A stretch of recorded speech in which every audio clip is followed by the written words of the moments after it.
सानम को सागुन जरा सानम को नपार मज बना कर बना तेज होली मुझसे वीडियो सानम को सागुन जरा।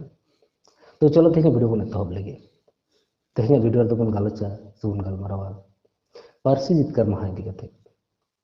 3 साल खन 22 डिसेम्बर दो पारसी जितकर महा मेंतबन मनावा तावगुए मेनखान नगर नागाम अड़ी आयमा हर गबा चलो तेज ओना नागाम को बन बड़ाई लगी दो और जहां को ना बारे तारो नपाय बड़ाई मेना तबना उनको को तो कमेंट सेक्शन बन कमेंट मा चेदा से परवर्ती जखन नौकाना गलमाराव बन आगुया उन अक्तो रे उना को हबन साथे दराया। तो चलो बन एतहब लगे अब भारत दिसम जखन फुरगाल 1947 साल 15 अगस्त ठीक ओना ते 1949 साल रे अब तीरे मैंने दो भारत दिसम रेन नागरिक को लगित थे संविधान बन जामा और उन अक्तो तो ना संविधान रे दो 8टी तपसिल ताहे कना और ओना जहां अष्टम तपसिल से 1 शेड्यूल ओंडे दो पारसी को सेलेक्ट ताहे कना उन अक्तो रे ओंडे पारसी सेलेक्ट ताहे कना 14टी जहां को दो सरकारी पारसी मेनते बन मेता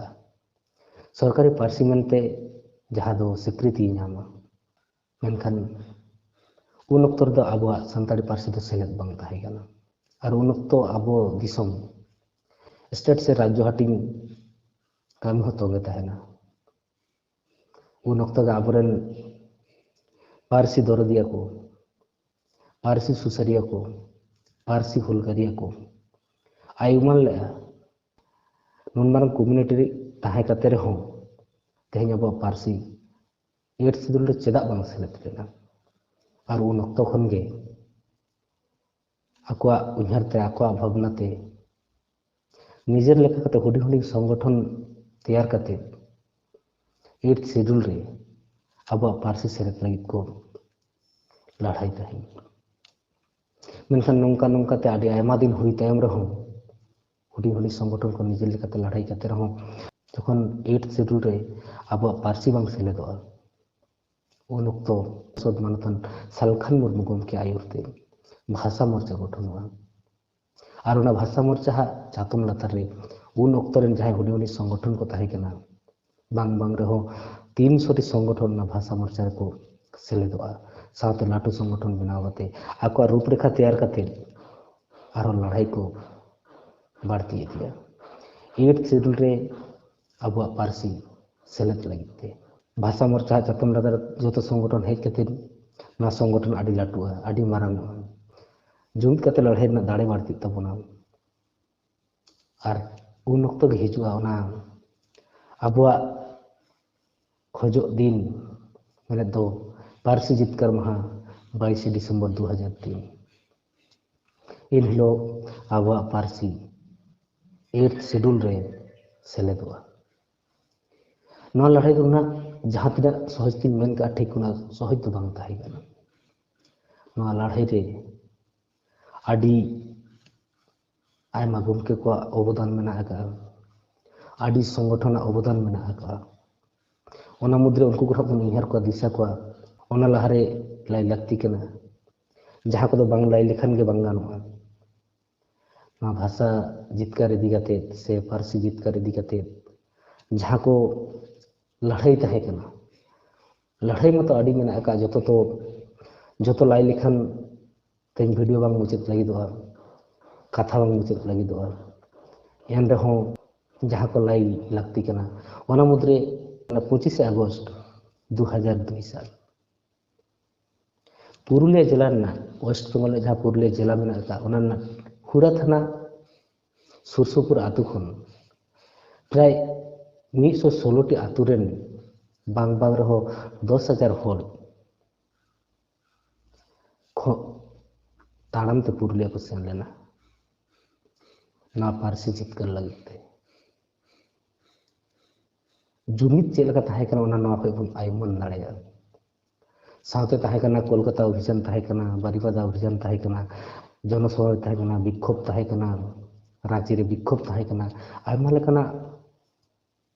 लड़ाई आंदोलन जनसमावेश को नेल जम मेनखान जहां मुचाद रे बन लैया डिसेम्बर 8 तारीख 2003 दिल्ली अभियान लगातार उन्हें सेन करते धरना ते तमाम भारत दिसम रेन हर उन्हें को सेटल लेना जुमिद दाड़ेते डिसेम्बर 8 तारीख खन 13 दिन तायम मैंने तो 22 तारीख अब उन्हें स्वीकृति बन नामा अब भाषा अब पारसी 8 शेड्यूल रे सेलेदोआ ओना इकते अब तो 22 डिसेम्बर तो पारसी जितकर माह में तो मनाओ गए और नवा लड़ाई रे जहां गमके को अवदान हिड़िंग लेकाना दो बांग कना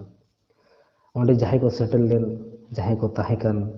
सनम को गे अवदान मेना आका मेनखान जहां आयुरिया को जहां सुसरी को जहां पारसी हुलगरिया को ᱧᱩᱛᱩᱢ बाबन मेन लेखान उनको दो को हुई कना मानतान सांसद सालखान मुर्मू सुनाराम सोरेन नित्यानंद हेम्ब्रम बैद्यनाथ सोरेन कुशल बास्के साहेबराम मुर्मू दुखीराम हांसदा रूपचांद हांसदा राबन हेम्ब्रम केशव सोरेन निरंजन हेम्ब्रम किशुन सोरेन रामचंद्र माझी पीताम्बर मार्डी विधायक कांदू सोरेन विधायक लक्षण सोरेन ईश्वर बास्के बिरसा मुर्मू बिसु मुर्मू सुजन बेसरा डीआर मार्डी सोमाय मुर्मू कुबिराज मुर्मू फागू सोरेन महावीर दे रमेश सिंह सरदार जोगारानी बास्के सुमित्रा बेसरा सुमित्रा मुर्मू मानसिंह मारांडी हलधर सोरेन धीराय चंद्र मार्डी चुनुराम सोरेन सेनापति मांडी लखीराम मार्डी मंगल सोरेन बहादुर हांसदा रघु मुर्मू अर्जुन मुर्मू सुनाराम मारांडी कुशल हांसदा बुद्धदेव मुर्मू कामबे बास्के एमान गमके को भाषा मोर्चा साथे जहां संगठन को ना लड़ाई रे एनम मेना ताकुआ ओना को मुद्रे किचुगन संगठन रे ᱧᱩᱛᱩᱢ बन गेला जेमन Adivasi socio educational and cultural association all India Santali writers association Bharat Jagat Majhi Madwa all Santal students association Bharat Jagat Santal पटुआ गावता झाड़ग्राम दामासरन तिरला गावता all Orissa Ol Chiki students union Raghunath Murmu Adivasi students association Adivasi council of Assam all India Santal welfare and cultural society Dumka Bidu Chandan इतुन आश्रम मयूरभंज एमन संगठन को साथे तेहन अब 22 डिसेम्बर पारसी जितकर महाबन मनाव गया ठीक उनका गे 22 डिसेम्बर आरो मिटन कारण ते बन बाड़ाया मेनखान आदि आयमा हरगे नवा बारेते बाड़ाय बानु का तबना ओना तो हुल साथे जपड़ाव मेसा मेना मिटन गालमाराव कना 1855-56 रना जहां हुल बन पढ़ाव का सिदू कानू चांद भैरव फुलो झानो एमन हुलगरिया को कथा बन पढ़ाव का मार्शल लॉ बन पढ़ाव का ठीक उन अक्तर ना गालमाराव ठीक ना 22 डिसेम्बर होना 22 डिसेम्बर 1855 इंग्रेज को बड़ाई तहन इंग्रेज को बुझ दाड़िया तहन जे तेहन ना हुल एतहबना कारण हुल हुना उनको कारण को बुझ दाड़िया तहन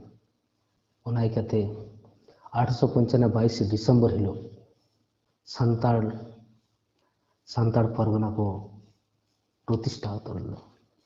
1855 साल रेना 22 डिसेम्बर दो सान्ताड़ परगना